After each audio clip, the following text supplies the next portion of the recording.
Let's go to YouTube. So this is going to be a hour-long video. Um, Dark Hours, obviously. It's my little podcast I made on Dark Hours. So, where do I start?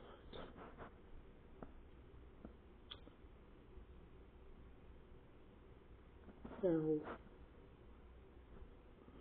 Bill Carter to me is somebody that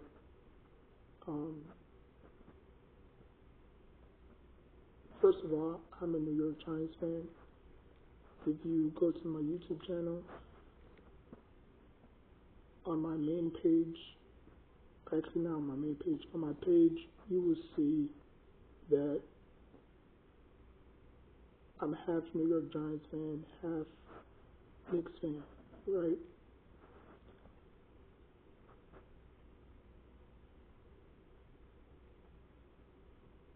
Do I like the pick? At first, when this whole draft even started, I think back in January or February, I wanted I wanted Travis Hunter because I think him playing both sides of the ball is something that I've never seen before, you know. And I think that would have helped him tremendously, you know. But it didn't happen. Obviously, Jaguars jumped the gun, and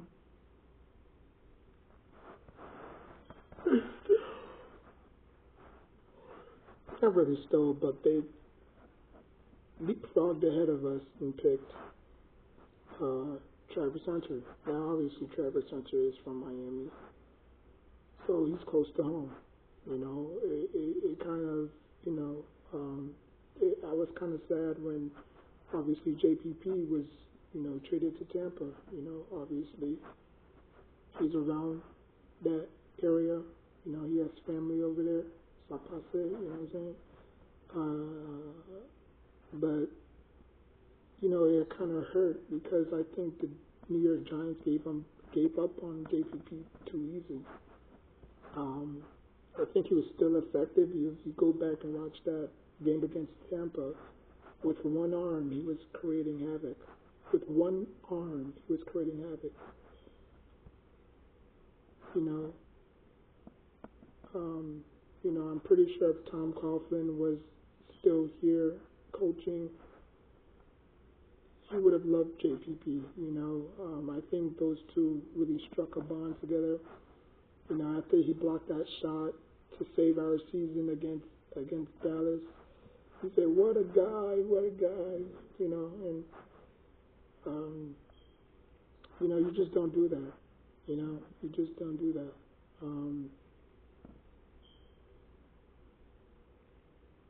But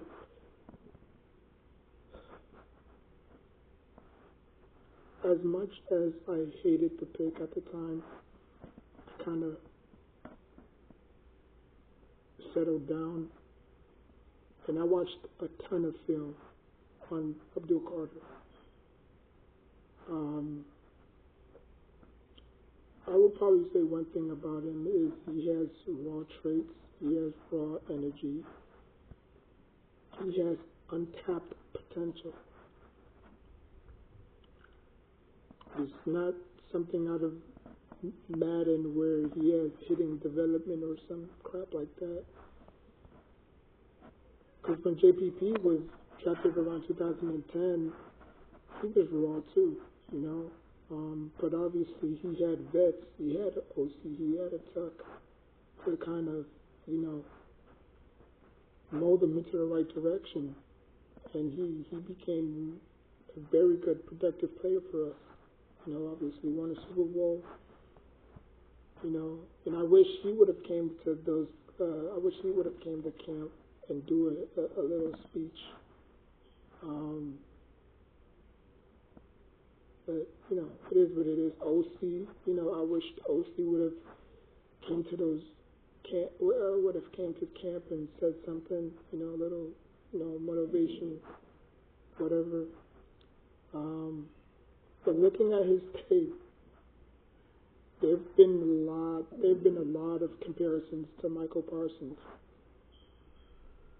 But once again, I said Michael Parsons was NFL ready because one thing, Dallas Cowboys have a great defensive coordinator. Okay, actually had, keyword had. You know, I think Kellen Moore is not even there no more. So they got a new head coach. You know, I don't know if they have the same defensive coordinator, but when he was a rookie, he created havoc. Michael Parsons was that dude. You know, I don't see the same for Abdul Carter. I think he's going to struggle out the gate because we have incompetent defensive coaches. Okay? There are, like, tell yourself this, Giants fans, do you really trust Shane Bowen? Do you really trust Mike Kefka? I don't. I want a good OC. I want a good DC. Because those are the only two things that will drive the New York Giants to success.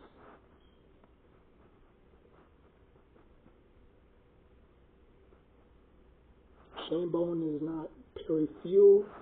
Shane Bowen is not Spags. Okay, he's his own guy. And the way that the NFL is going, the rate that the NFL is going, defense is not going to matter.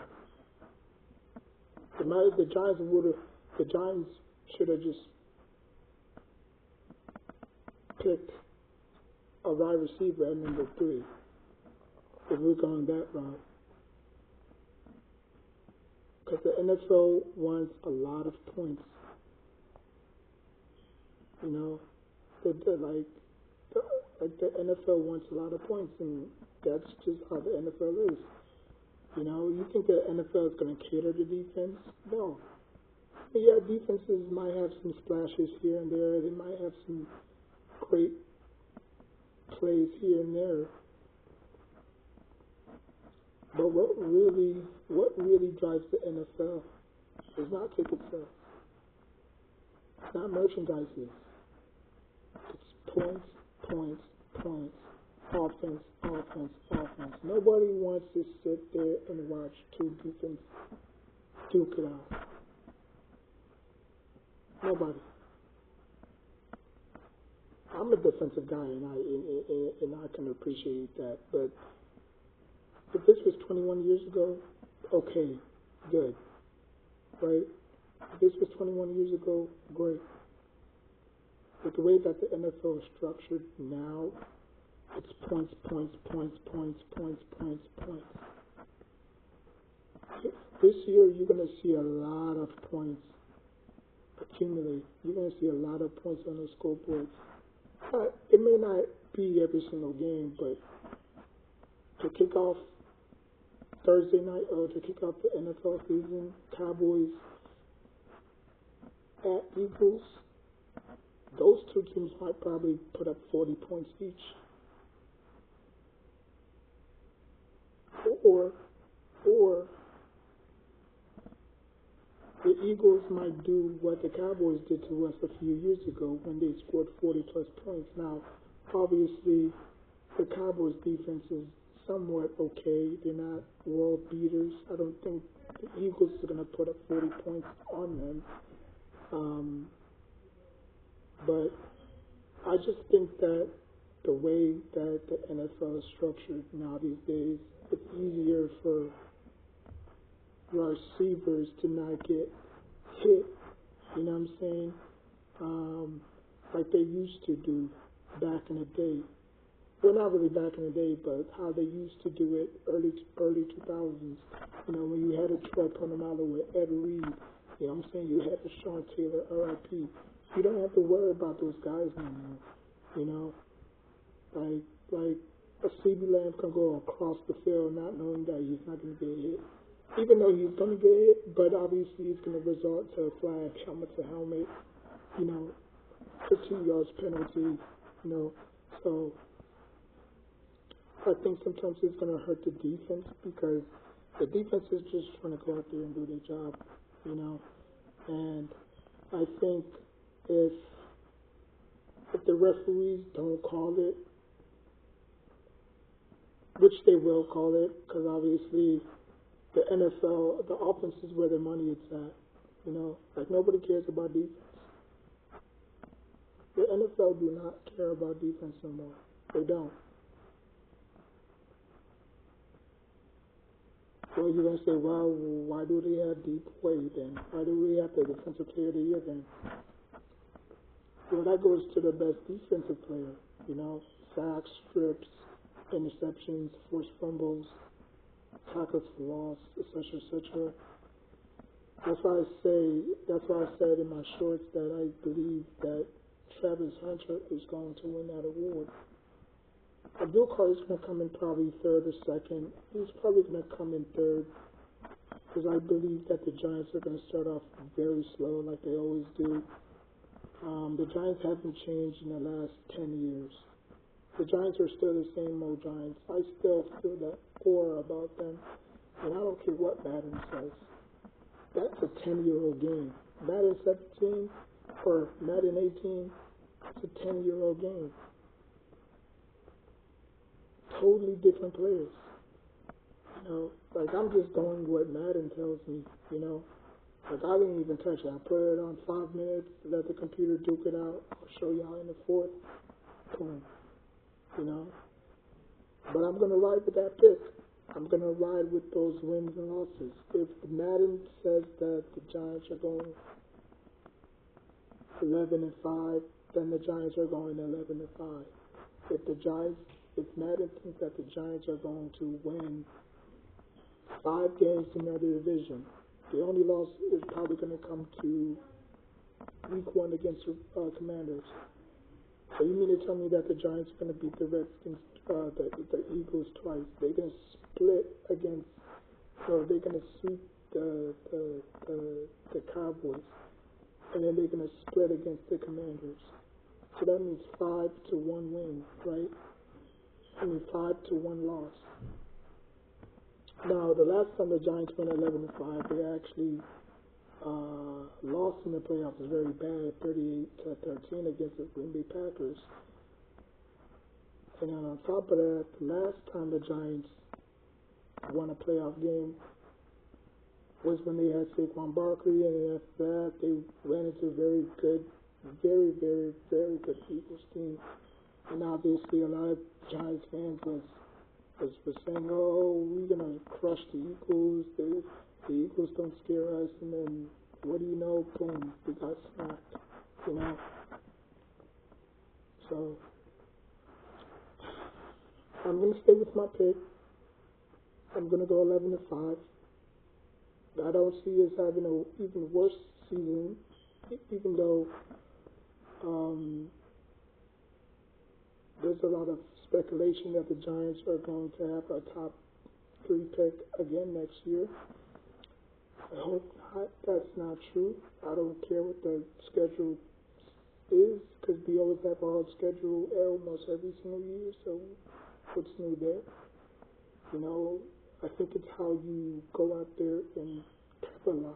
You know, you could be facing a good team, bad team. You know, like we still have to get through training camp. We still have to get through preseason. So all 32 teams look the same until they officially had that 53-man roster down. You know, the Giants can go looking pretty good in preseason, but guess what? They could be looking just like that week 1. So I want Abdul Carr to have a great year. I really do. history has shown that when you pick a defensive player in the top three, 9 times out of 10, it doesn't resonate. It's not the same as you drafting a quarterback or a wide receiver. You know, so a wide receiver can take the top off the defense. You know, a quarterback can lead your team to a playoff or a Super Bowl appearance. What can a edge rusher do, really? Like, I'm trying to think of the top defensive players I was picking up top three that made immediate impact. You could go Deion Sanders.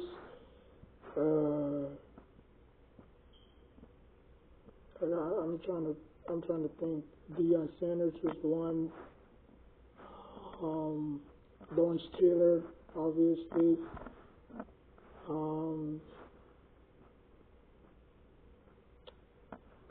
think this is just the first round. They don't like it could be 1 through 32. You know, just defensive players in the first round. You know, you had Ray Lewis. So there was a lot of guys who made immediate impact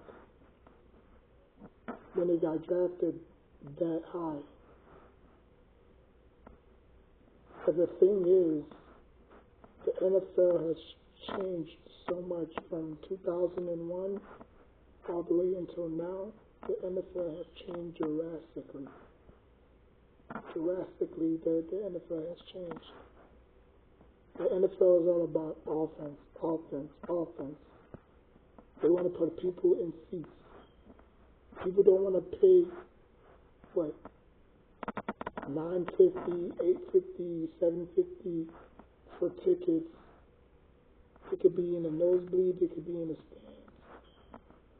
They don't want to pay that much. They don't want to pay that amount of money just to watch two defense duke it out. They want fireworks. They want touchdowns. They want, you know what I'm saying? Like, that's what's going to drive the motive. Now, looking at this Giants draft,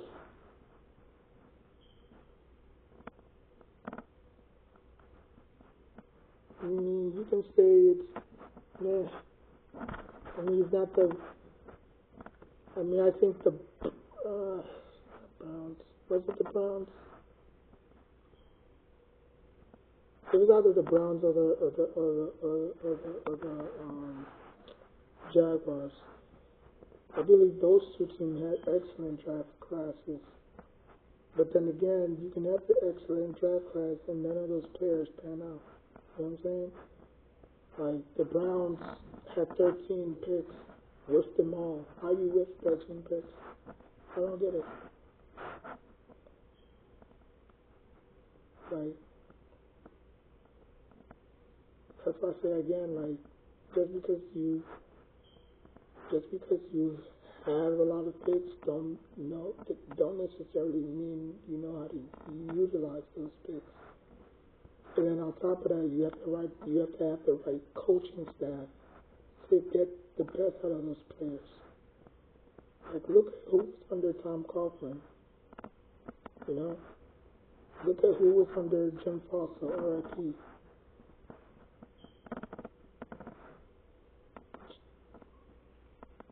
Parcells.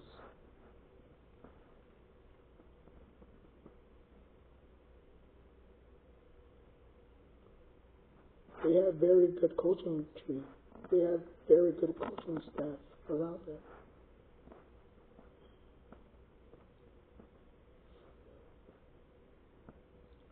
So,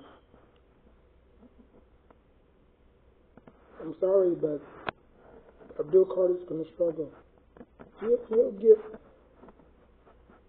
get around, trust me. I mean, it might take a few games for him to settle in, but he's going to get there.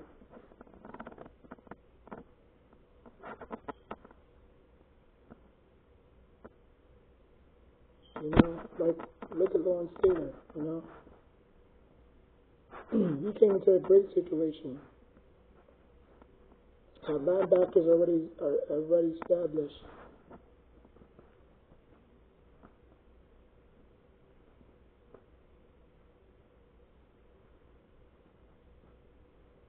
You just don't find Lawrence Taylors.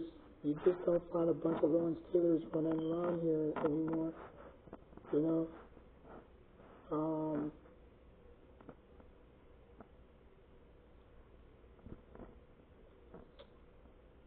it's just one of those, you know, like crap.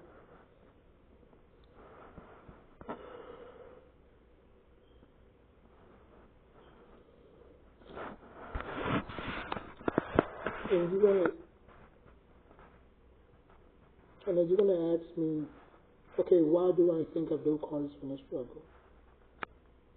Because I already said it.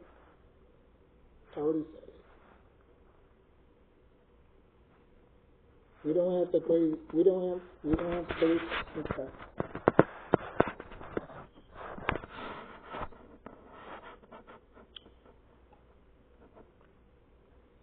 We don't. Like if the Giants had Kellen Moore, I would have been more comfortable with him than Shane Bowen.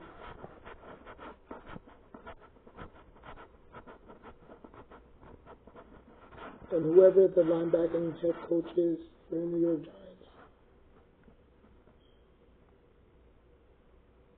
Like, I just don't see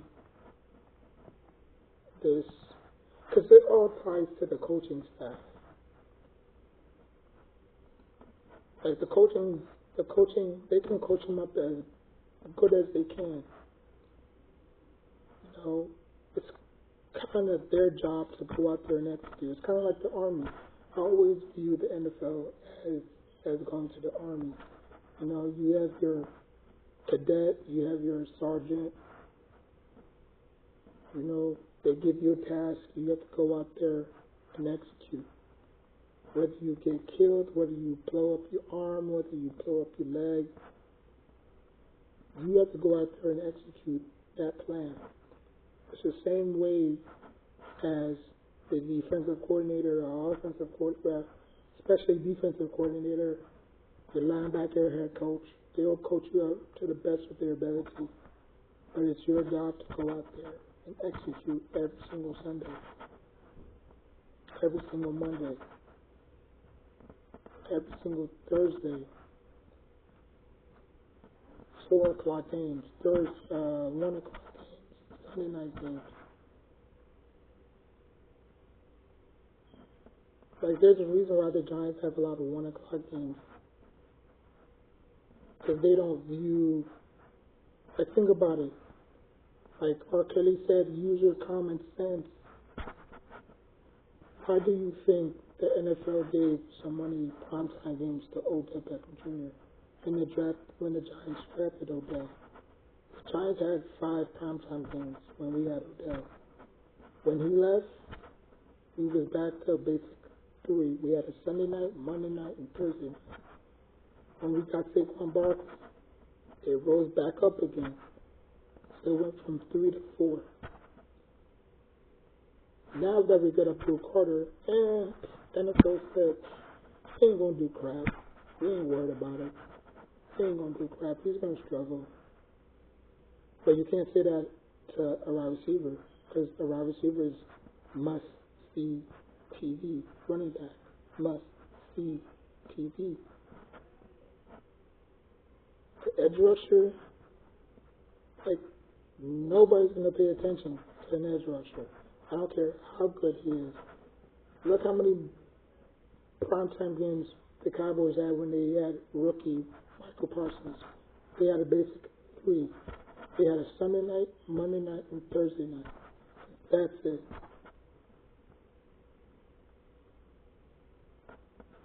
When they drafted Ezekiel Elliott and Dak Prescott, that went from 3 to 5. They had 5 primetime games because they wanted to see what those two duos can do together. And once Tony Romo got hurt, they gave the keys to those two guys, and they went off to have the most successful duo rookie years I've ever seen.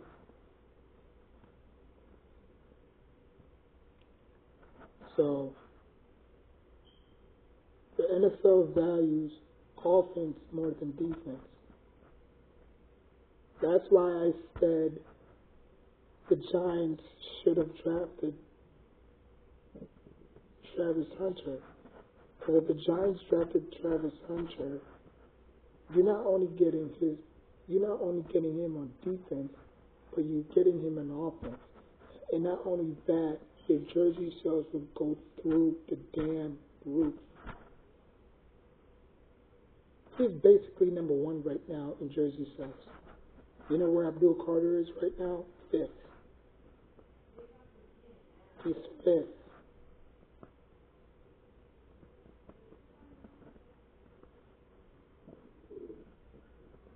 So that means that, again, the NFL likes offense. Whether it's a quarterback, a receiver, or running back, they value offense more than they do defense. But the only reason why Travis Hunter is up there is because he could play on both sides. If he was just strictly a defense guy, Ward would have probably got the number one jersey sales. He would have probably been a third or fourth. But since he could play on both sides of the field, that's something that I've never seen in my lifetime.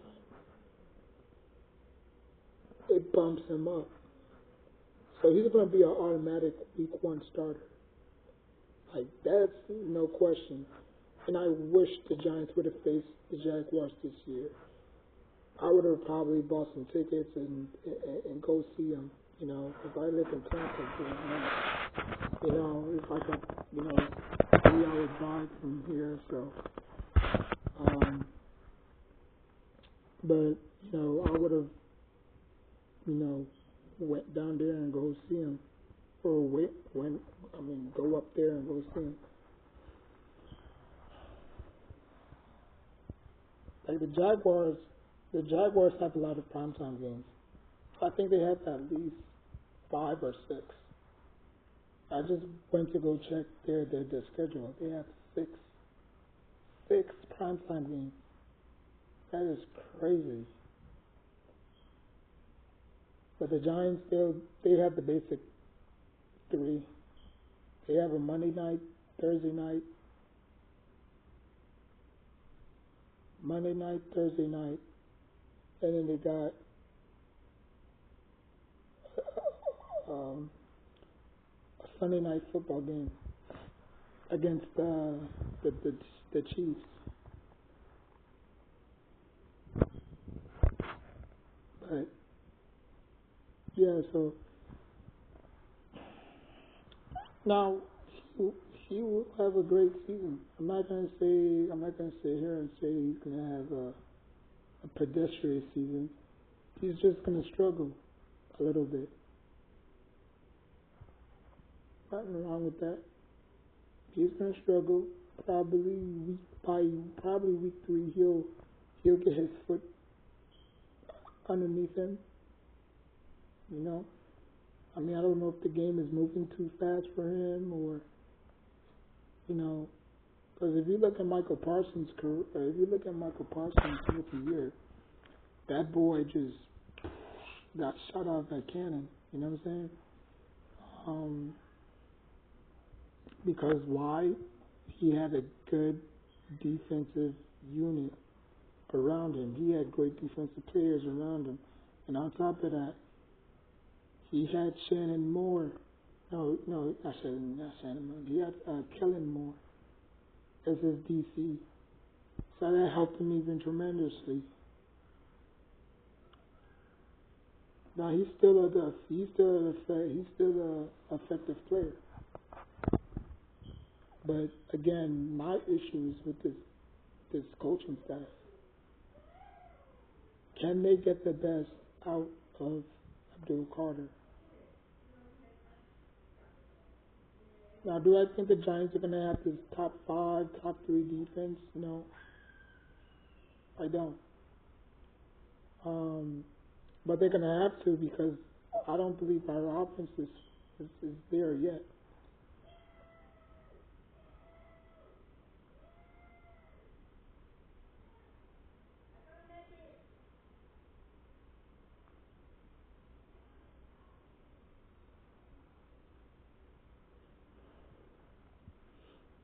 I mean, until we get our franchise, well, I'm not going to call him franchise quarterback. Until we can get our quarterback,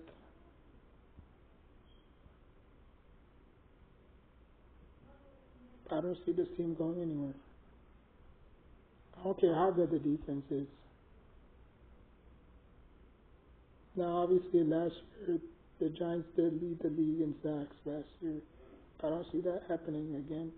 However, I will say this: the Giants will have a better home record than they did last year. That I would definitely say. They will they will have they will go 9 and what was their record last year at home? 1-9. Outside of that Colts game, yeah, I'll probably say they'll go 9-1 this year. I think they'll have a strong home game. I think they'll have a strong record at home. They'll be average on the road, but for the first time in a long time, the Giants will have a very good home record. Because every year is always the same thing. The Giants do not show up at home, but they rather go on the road and play spoiler, or be the underdogs. So I think that stops now. I think the Giants will not think. I know the Giants will have a better home record than they did last year. I will say that. The defense will be top 6. They won't be world beaters, but they'll be, because everything has to gel, man. Like, this is not Madden where you can put, a team together and they'll flourish. Chemistry, learning how to play with one another, because these guys are brand spanking new. You got free agents. And on top of that, you got the rookies, and then you got the undrafted rookies who didn't get drafted. So they're trying to make the team. So it's competition everywhere. It's competition everywhere. So it's not going to be to where it was last year, where we had the debacle of a kick and, our quarterbacks was just a hot mess. Like, we have 2 good, solid quarterbacks, durable quarterbacks. Now, will they make some silly, stupid mistakes this year? Sure. Like, they're not going to, like, Russell Wilson is not going to go out there and play perfect. He's going to make some mistakes. He's going to make ill-advised throws. He's going to, but the one thing I will say about Russell Wilson is he's very good in primetime games.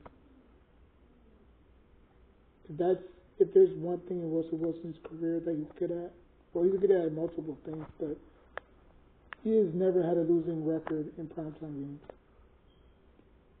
When he took over, I forgot who the quarterback was, but when he took over, I think Matt Hasselbeck, that dude has never had a losing. He's never had a losing record in primetime games. I think he's like 21, 27, and 5 or something like that in primetime games. So when the lights are on, he shines the most. I will say that about Russell Wilson. We will not see darts this year. We would not. I don't care if the Giants are getting blown out or they're doing the blowout. We're not seeing darts.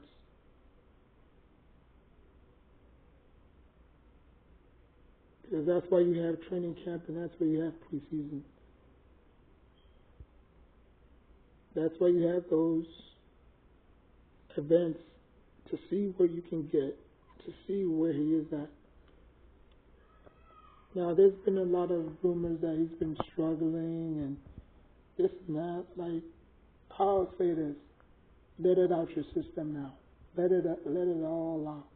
You know, let it all out because Eli Manning faced the same discrepancy. Like he faced the same brutal comments. Oh, he sucks. He can't live up to his family name. This and that. And what did he do? He went out there and proved everybody wrong. He wanted that pressure. Like, I could see why he chose the New York Giants because he felt like if he's in a bigger market and he succeeds, they won't say crap about him. They still say crap about him. But in a respectful way. Like Eli Manning is undefeated in Super Bowls. He's still in the Super Bowl. He has a 9-3 touchdown ratio in the playoffs. But somehow in the regular season, he's pedestrian. He's not good. He'll have some games here and there, and then he'll resort back to what he always is a mediocre regular season quarterback. But when he's in the playoffs, he's freaking like Goku, red hot. Like, he can't miss, you know. Now, I think Darts can learn from those two, and I hope he does. So when it's his time, he's a real, like, he's ready to go, and then we can continue to build around him. Next year's draft. Now, obviously, we're not getting next year's draft. Even if we do bad, we're not getting the number one pick. I think the number one pick is probably going to go to the Saints. And that's going to be my other prediction. I think the Saints are going to have the worst record in the NFL this year. It kind of makes sense, you know. I mean, they tank super hard. Well, I'm not saying tank, but okay, fuck it, tank. They're gonna tank this year, get the number one pick, draft.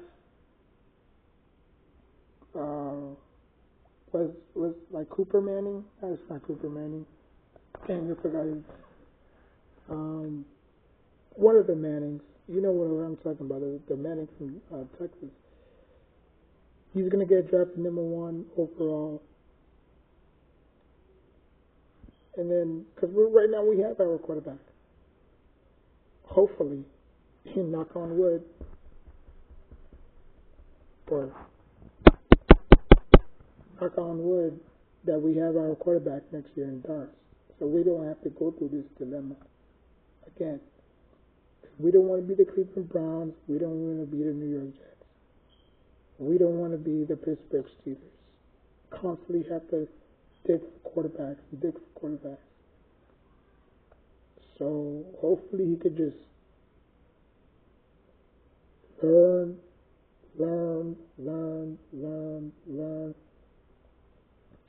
Obviously preseason he's going to play. I don't know how much he's going to end up playing. Seeing that there's only 3 preseason games and not 4. But yeah, I just think that this is going to be a very interesting season. But again, like I said, I don't care about Brian Burns. I don't care about Thibodeau, whatever his name is, Thibodeau. They're both trash to me. We overpaid for Burns. Tom Thibodeau has been a big, huge disappointment. You know, I just don't believe in all this Oh, the Giants have a good pass. Where was this last year? The fact that the Giants led the league in sacks.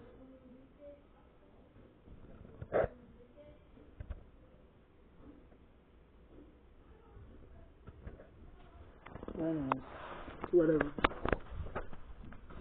Yeah. Yeah. Oh, you said Chinese? Chinese food, did you? You said Chinese food. Yeah, you got it.